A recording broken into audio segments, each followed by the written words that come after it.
Ketemu lagi bersama saya Liska Aisyah, calon guru penggerak angkatan ke-7 dari SDN 102 Cikudesa, Kota Bandung. Insya Allah saat ini kita sudah sampai di aksi nyata modul 1.4, yaitu tentang budaya positif.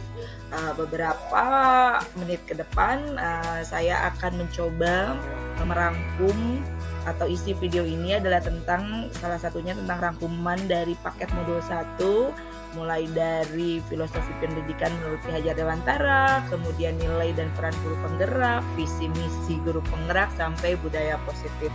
Kemudian juga pada video ini saya akan mencoba berbagi aksi nyata atau bukti karya saya menerapkan budaya positif, mulai dari pembentukan keyakinan kelas, kesepakatan atau keyakinan kelas di kelas tempat saya mengajar, kemudian juga praktek segitiga restitusi, hingga diseminasi atau saya membiaskan apa yang sudah saya dapatkan kepada teman-teman saya.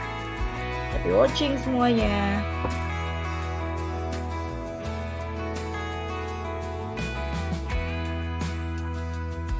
Selama hampir beberapa bulan ini saya mengikuti pendidikan guru penggerak sebagai CGP angkatan ke-7. Semakin membuka pemikiran saya bahwa sejatinya menjadi seorang guru haruslah siap menjadi seorang individu pembelajar, sebagai seorang pembelajar sepanjang hayat yang terus memperbaiki dirinya, terus memperbanyak wawasan-wawasannya, menambah berbagai kompetensinya sesuai dengan perubahan dan perkembangan zaman.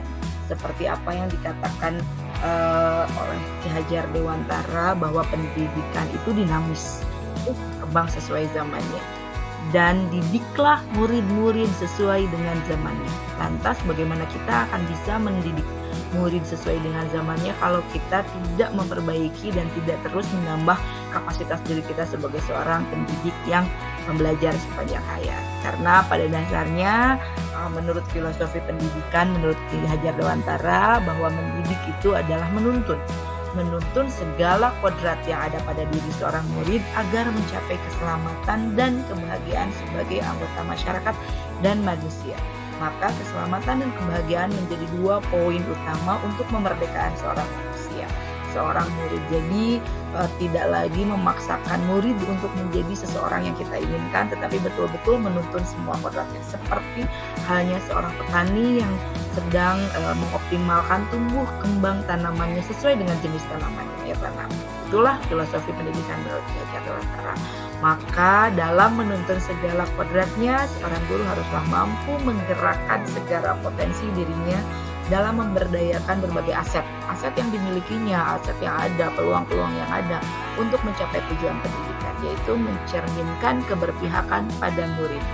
Nah, setelah kita berperan mewujudkan nilai-nilai guru penggerak, maka rumusan visi dan prakarsa perubahan dibuat agar berbagai aksi nyata kita sebagai seorang guru yang menuntun kodrat anak mampu menggambarkan mimpi-mimpi kita, mampu mendeskripsikan arah tujuan dari pencapaian tujuan yang kita harapkan, hingga mampu menciptakan prakarsa perubahan.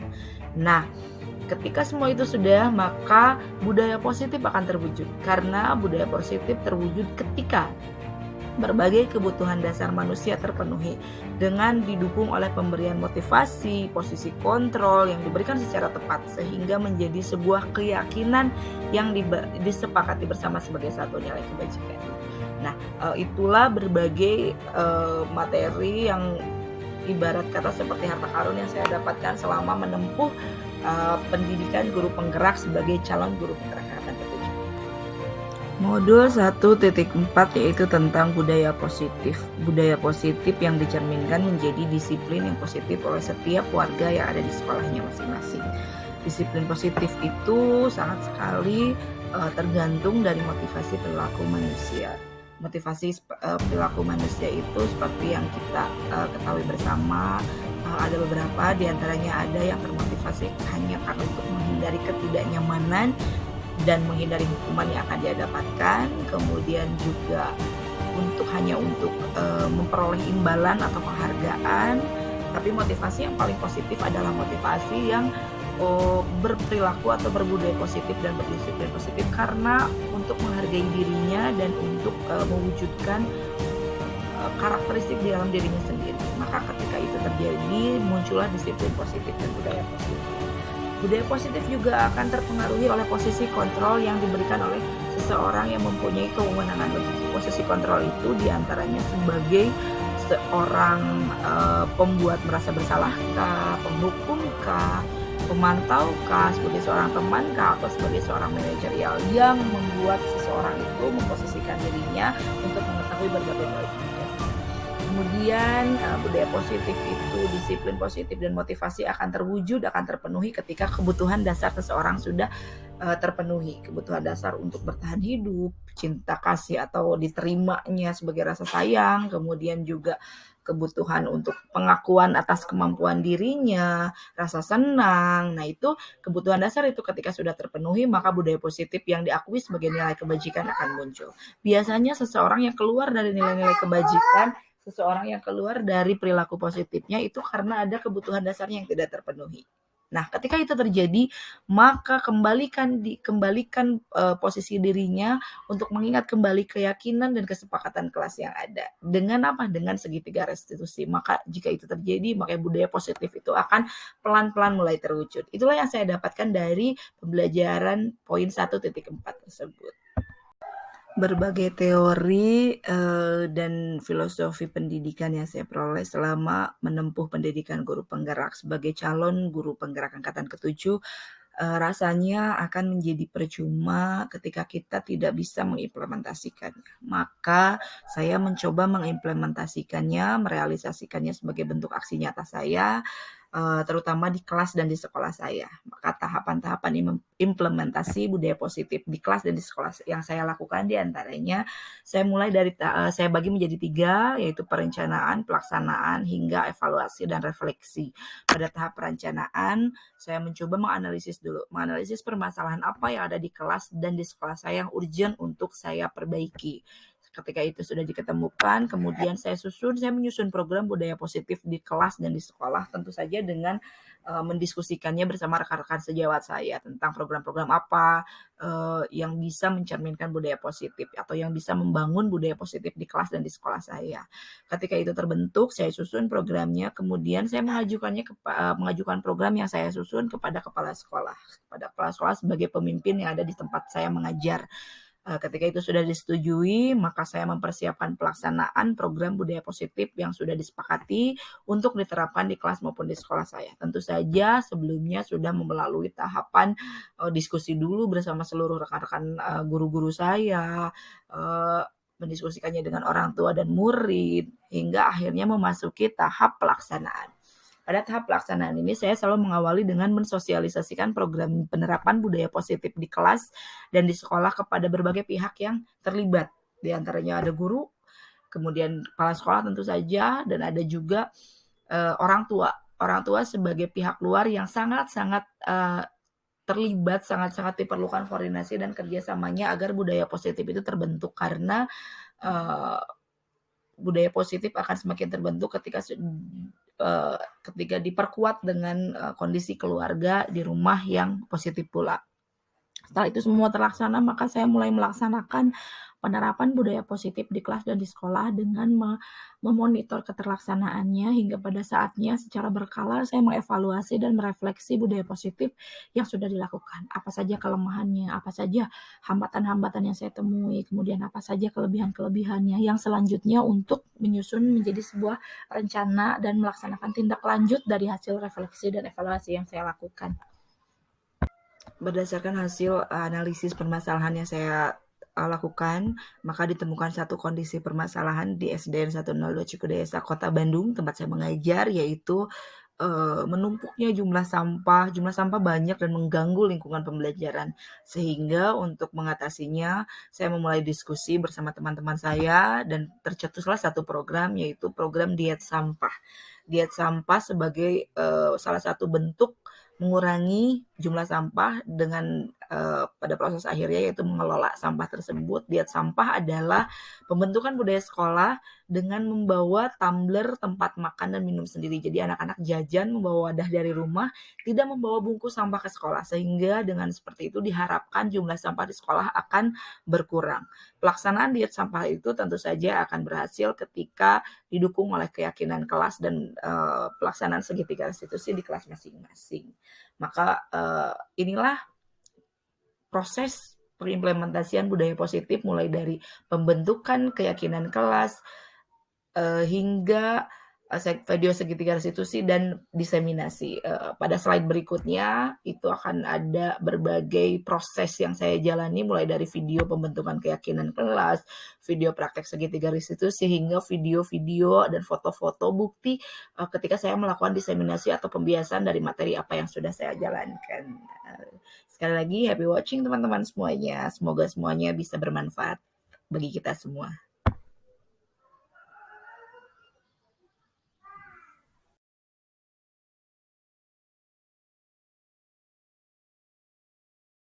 Assalamualaikum warahmatullahi wabarakatuh.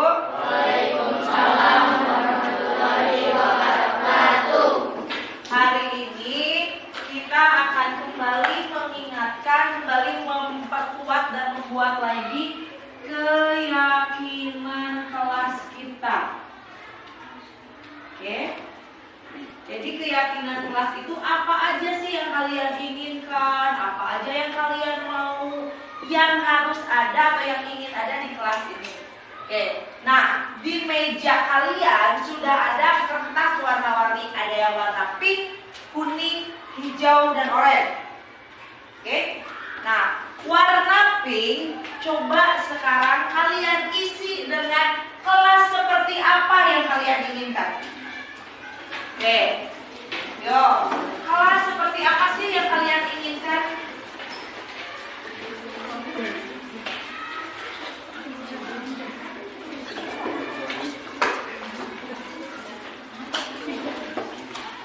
Kelas untuk belajar yang seperti apa yang kalian inginkan? Boleh dituliskan di kertas warna pink.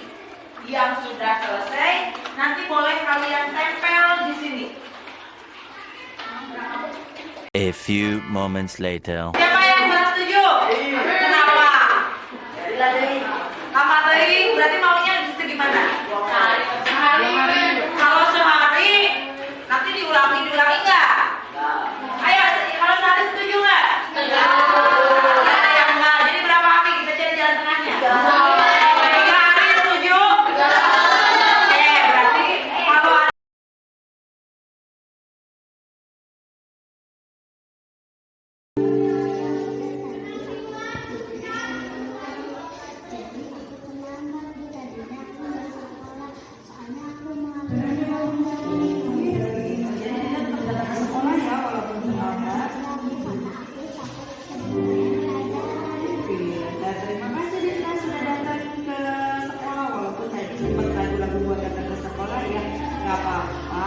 setiap orang pasti pernah bikin kesalahan. Ibu juga tidak akan membahas lagi alasan kenapa kamu telat. Sekarang ibu mau tanya, Dina masih ingat nggak kesepakatan kelas kita apa? Terus tadi Dina bikin kesalahannya apa? Oke, nggak apa-apa. Dinda udah pintar, Dinda udah tahu kesalahannya. Dinda juga ingat kesepakatan kelas kita. Nah, sekarang menurut Dinda, gimana cara Dinda memperbaiki kesalahannya?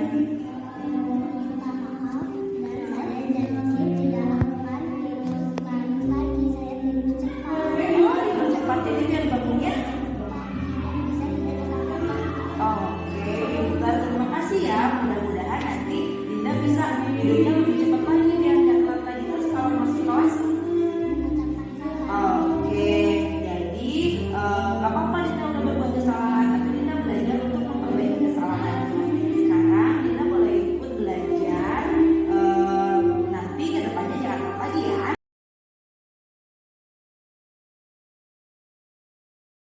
Ibu mulai nanya ya sama Dinda sama Vira juga. Tadi kan Vira bantuin Ibu ngerekam nih, Dinda juga bantuin Ibu. Kalau tadi misalkan Dinda pernah atau Vira pernah terlambat ke sekolah nggak? Pernah. Terus diapain sama ibu gurunya? Suruh minta maaf. Terus kalau misalkan tadi ibu gurunya kayak tadi yang ibu lakukan, menurut Dinda gimana? Ngobrolnya kayak tadi nih, gimana menurut Dinda? Baik. Baik. Terus Dinda lebih apa, Kal? Lebih bisa tidur cepat lagi agar tidak lemah. Terus jadi marah nggak sama ibunya? Enggak. Malah lebih seneng nggak kalau bukan dihukum, diajak ngobrolnya kayak gitu? Senang. Seneng. Kalau Vira, menurut Vira? Ya, jadi bagus, jadi bakal tidur cepat lagi, nggak terlambat lagi. Terus jadi malu nggak ke sekolahnya? Ibu marah bukan? Tapi Dinda sama Vira jadi tahu kesalahannya kalau misalkan kayak tadi. Jadi tahu, terus jadi mau memperbaiki kesalahan nggak? Jadi Dinda mending dimarahin atau mending kayak tadi diajak ngobrol sama ibu? Kayak tadi. Kayak tadi, Vira? Kenapa? Karena bisa diajak ngobrol secara baik-baik. Oh gitu. Kalau kata Vira? Sama kayak bisa diajak ngobrol baik-baik. Lebih tenang, lebih nyaman ya? Oke, makasih ya. Itulah tadi beberapa video, cuplikan video pelaksanaan budaya positif, yaitu penerapannya yang diterapkan di kelas saya mengajar, yaitu dengan kembali menerapkan keyakinan kelas dan segitiga restitusi. Maka berdasarkan apa yang sudah saya lakukan, hal tersebut mulai dirasakan adanya perubahan pada pola perilaku dan motivasi belajar siswa. Kalau boleh saya gambarkan, proses perubahan itu nampak pada grafik berikut, mulai dari kehadiran siswa, jumlah siswa yang hadir semakin meningkat, berbanding terbalik dengan jumlah kehadiran atau bolos siswa yang bolos tanpa keterangan itu semakin menurun, sehingga jumlah kehadiran siswanya meningkat.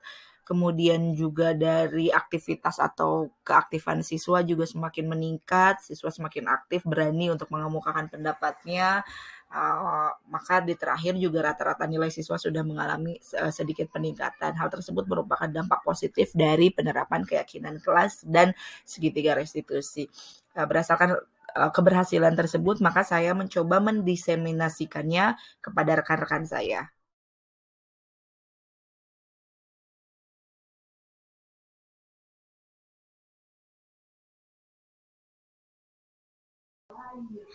Video selanjutnya adalah proses saya mendiseminasikan apa yang sudah saya lakukan tentang perwujudan budaya positif. Sasaran atau komunitas praktisi terdekat yaitu komunitas rekan-rekan guru dan tenaga kependidikan di tempat saya mengajar, yaitu di SDN 102 Cikudayasa, Kota Bandung.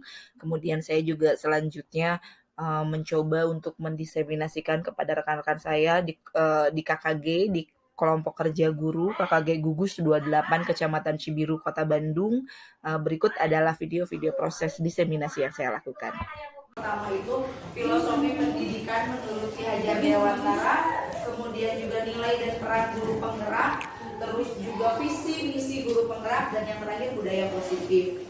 Satu-satu dulu ya, saya bagi diseminasi atau biaskan apa yang saya dapat dari yang sudah saya pelajari. Pertama dari paket modul 1.1 atau filosofi pendidikan menurut Kanade. Sebetulnya udah pernah saya, kalau masih ingat mah dulu waktu di ruangan itu saya pernah membagikan juga pemahaman saya tentang filosofi pendidikan menurut KHD. Jadi sebetulnya kita itu kan tahun-tahun kebelakang itu kita terlalu mengiblatkan pendidikan kita ke arah pendidikan barat, Finlandia, kemudian negara-negara barat yang bagus mungkin untuk negaranya, tapi melupakan karakteristik bangsa kita sendiri. Nah, sementara di bangsa Indonesia sendiri kita punya satu filosofi yang ibarat kata.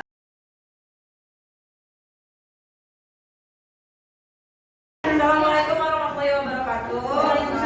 Pada kesempatan ini saya akan mendiseminasikan apa yang kita pelajari selama modul 1, mulai dari modul 1.1 sampai modul 1.4. Modul 1.4 ini khususnya tentang budaya positif, dengan modul-modul sebelumnya yaitu modul 1.1 tentang filosofi pendidikan menurut KHD. Garis besar yang saya dapatkan dari filosofi pendidikan menurut KHD yaitu bahwa sejatinya pendidikan itu atau mendidik adalah menuntun.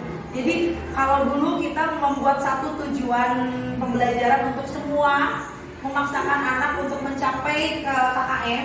Nah, karena ternyata itu tuh bukan masalah yang ternyata mendidik itu menuntun. Jadi kita sifatnya